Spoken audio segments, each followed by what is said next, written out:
Hi there, Perfecto Castro here, and welcome to my channel. I hope you're having a great day. Okay,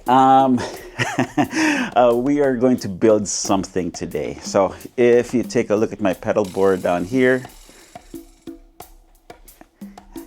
I have it set up for cable method running into that rev generator 120 right there, and yeah, I have to do something about this situation. So in cases like these, I need a pedal board snake. I do have one built by our friends at BTPA Audio, and it's a tour grade pedal snake, 25 feet, big and clunky as hell. And I didn't want it to be, taking up space here in my studio. So I am going to build a quick and dirty pedal board snake. Hopefully it is more streamlined, light enough, and easy enough to build on your own in your own, music fiddling area. Okay, now I'm going to emphasize the easy part because we're not going to do any soldering, which is great for those of you who don't know how to solder, and all the bits are available on Amazon. That said, this video is not sponsored by anybody. I'm documenting this build for the benefit of all you, my dear viewers, who may be in need of a pedal board snake solution thingy. However, I will put affiliate links to everything that I use in this video in the video description in case you want to follow along.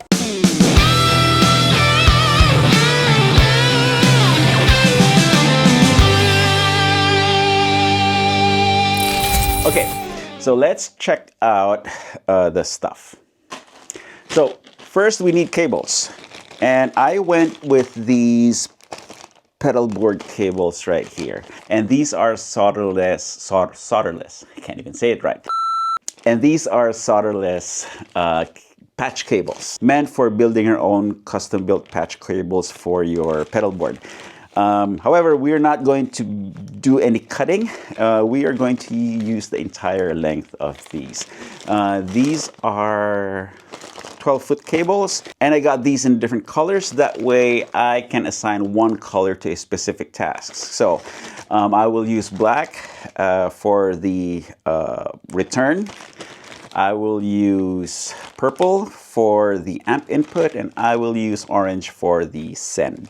So this is 12-foot length, and this should be enough length for me to use here in my studio to drag from my amp wall back there to, this area or in front of my desk when I need to film or record something.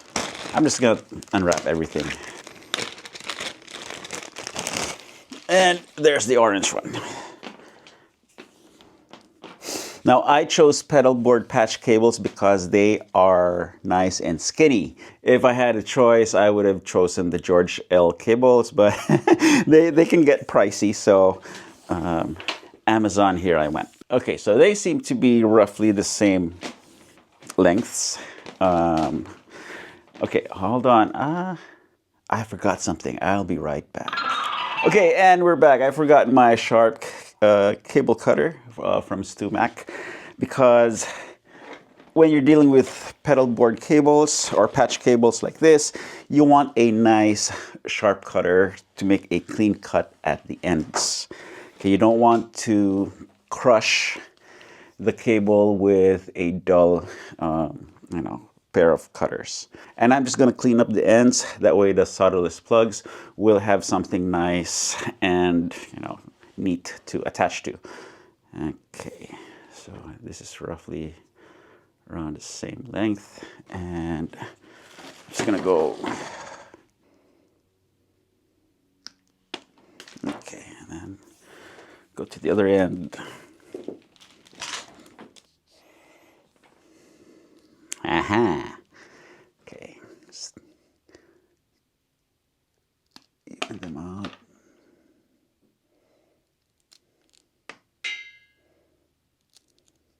Okay, so this makes these cables around 11 feet and some change. Okay, now we turn our attention to the plugs.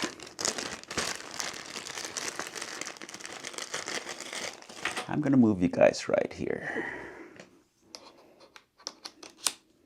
So that is the plug that we're using. And let's just take a closer look. I've never actually used these plugs before, but it should work just like your typical, BTPA or Disaster Area Designs or Boss or, George L plugs. Yeah. So you feed the cable through that hole, put the cap back on, and screw this connector on. Let's try it on the purple one.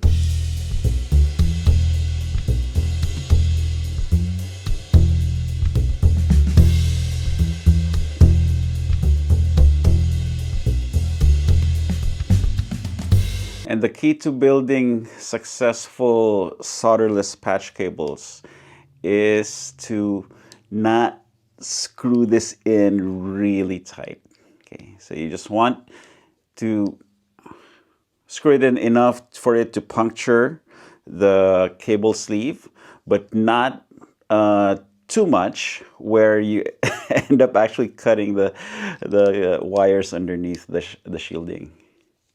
So yeah, so just nice and firm enough. You don't have to push even further than that. Okay, and we end up with something like this. This looks nice and low profile. Okay, it sits at the right angle too. So let's get the other end. Looks like we need to go this way. Stick it in the hole, she said.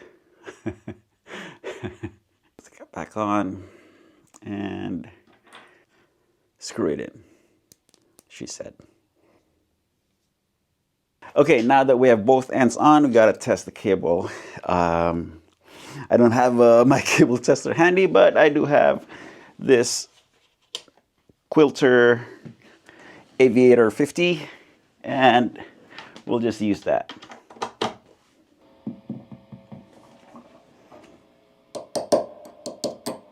It works. Let's test it even further.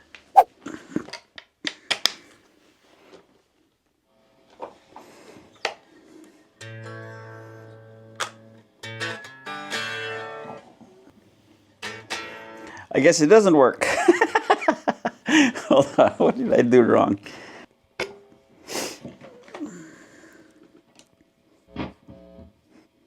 Okay, so this is what I was saying earlier. I pushed in the screw too tight, and that basically shorted out the circuit. So now it works.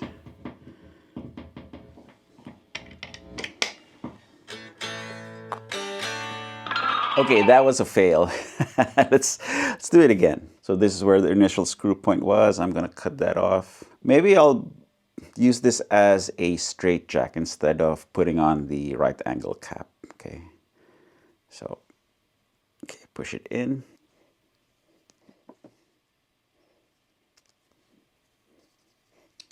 Now let's try it.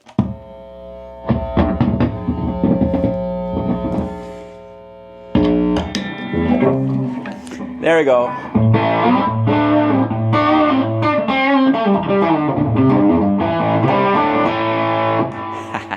Okay, one cable down.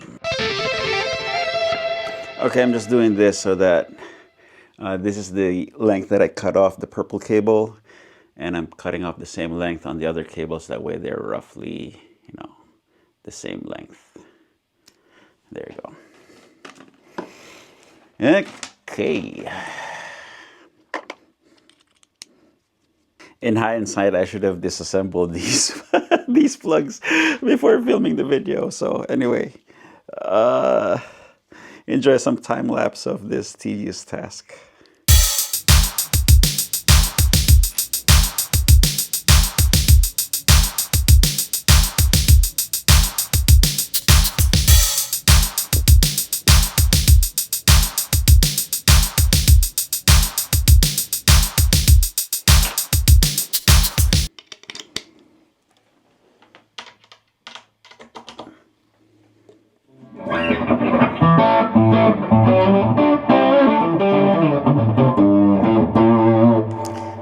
2 down.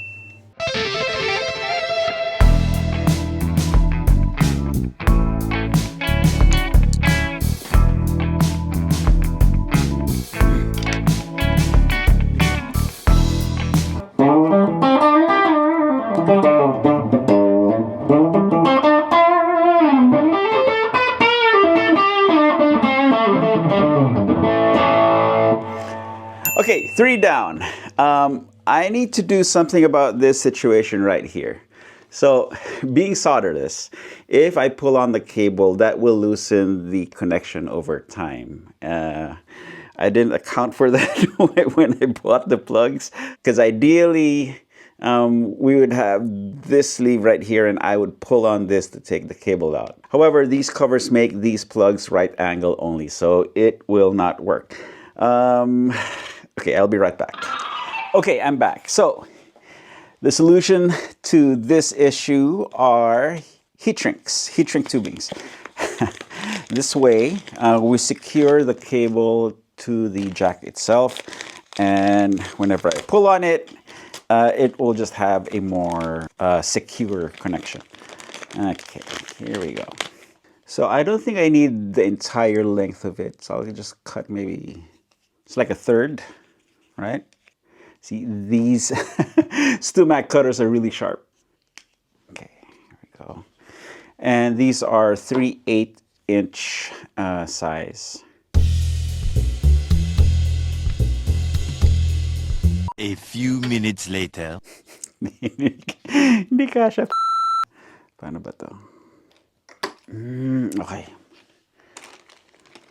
Let's change the approach. Okay, I'm back. So, the solution to this issue right here is heat shrink tubing. And what I'm going to do is I'm going to cut just enough to cover the plug, the base of the plug. And I don't need to shrink it enough to hug the cable tightly. In fact, what I just want is for, something to grab the plug onto whenever I need to pull it out. So let's see. Let's do that. Okay, these Stumac cutters are like really sharp, almost like scissors.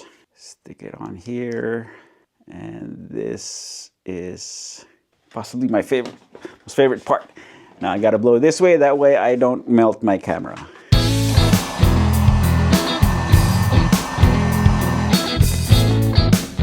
Let's move on to the others.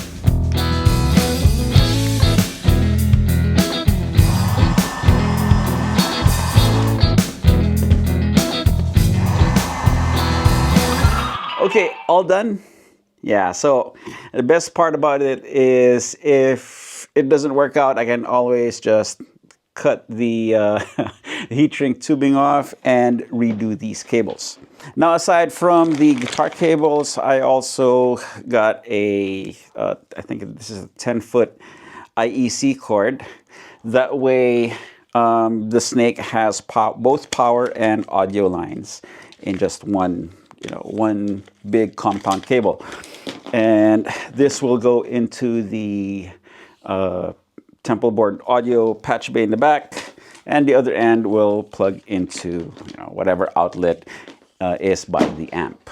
Now, to wrap all these cables, I have this snake style wrap that I also got off Amazon.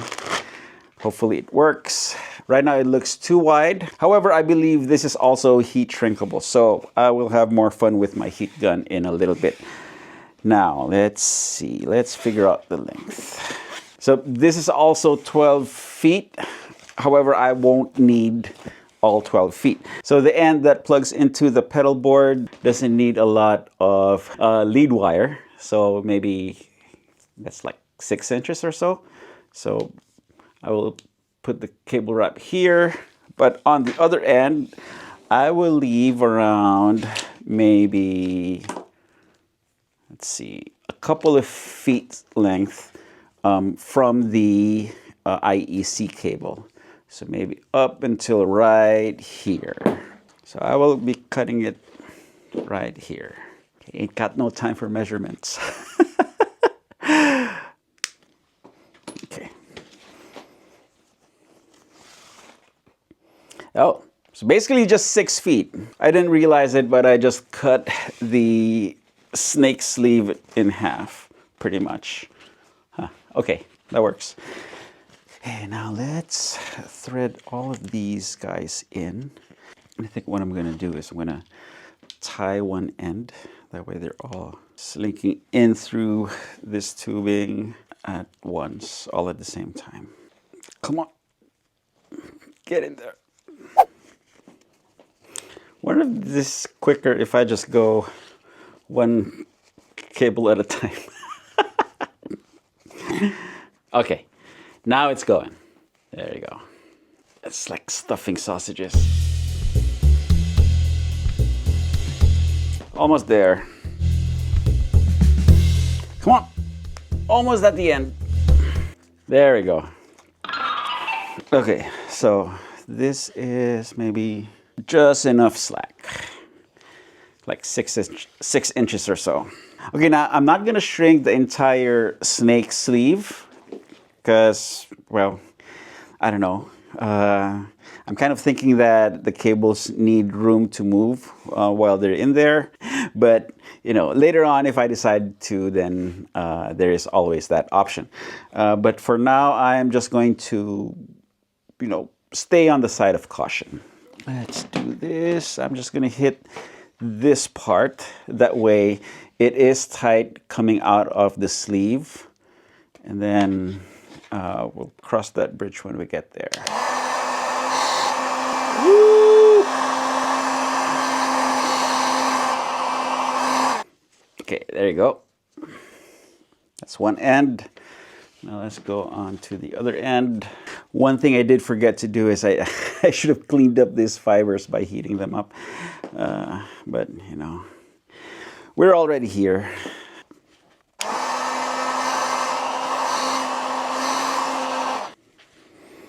Okay, so I have plenty of length this side, depending on the amp, okay?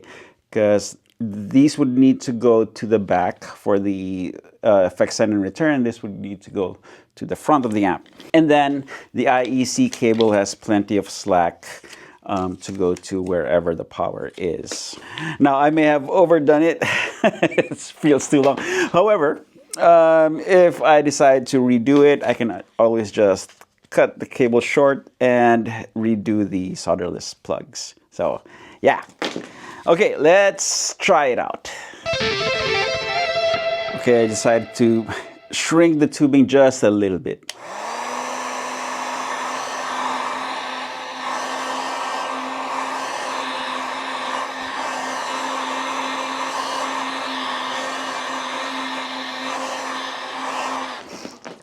I don't know why, but something about shrinking heat tubing just relaxes me. Okay. Now let's plug it in. Okay, so here is one end of the snake. Here's my Temple Audio pedal board. You've seen a video of me building this a while back. Okay, so there's the IEC cable. Plug it into there. And then black will be output, right? And then orange will be for the effects send, the amp effects send. And then purple will be for the amp's effects return. There you go. Okay, so amp input, effects send, effects return. And then just so it's easier, I don't have to reach into my generator's backside. I'm going to plug it into my Victory V30, the Countess Mark II. Okay, so here is the other end of the snake. Black goes into the amp input, right there. And then, let's see if you guys can see it. Okay, there it is. Orange into the effects send. Purple into the effects return. There it is. And power cable goes down right there. Okay. And then power on. Boom.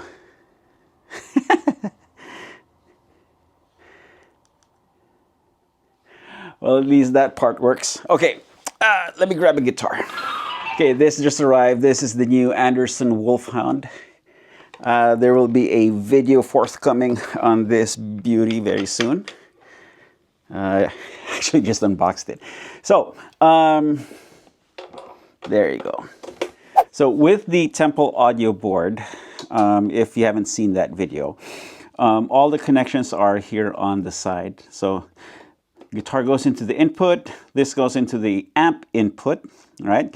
And then this is basically the patch for your amps, effects, send and return. Okay, hence 4 cables, right? Not counting the IEC cable right here. So that way I have these 4 pedals, 1, 2, 3, 4, going into the front of the amp, right? And then from there, the amp send goes back into the board, and that goes into the Line 6 HX Stomp XL and the MXR Joshua. And these 2 units right here are going to be slaved into the amp's effects loop, right?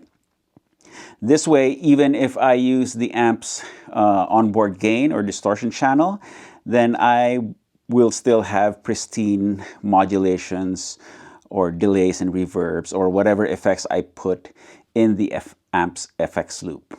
Okay, there you go.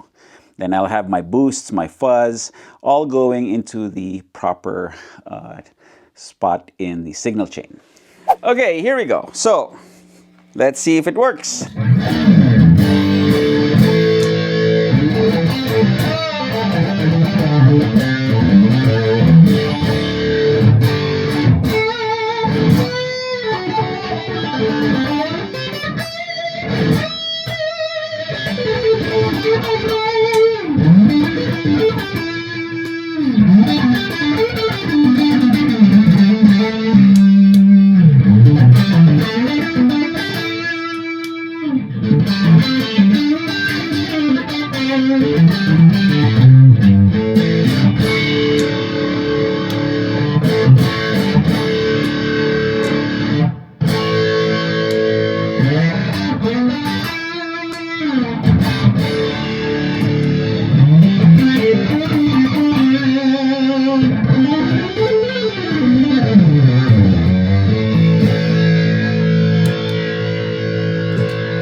Okay, so I think the cable works.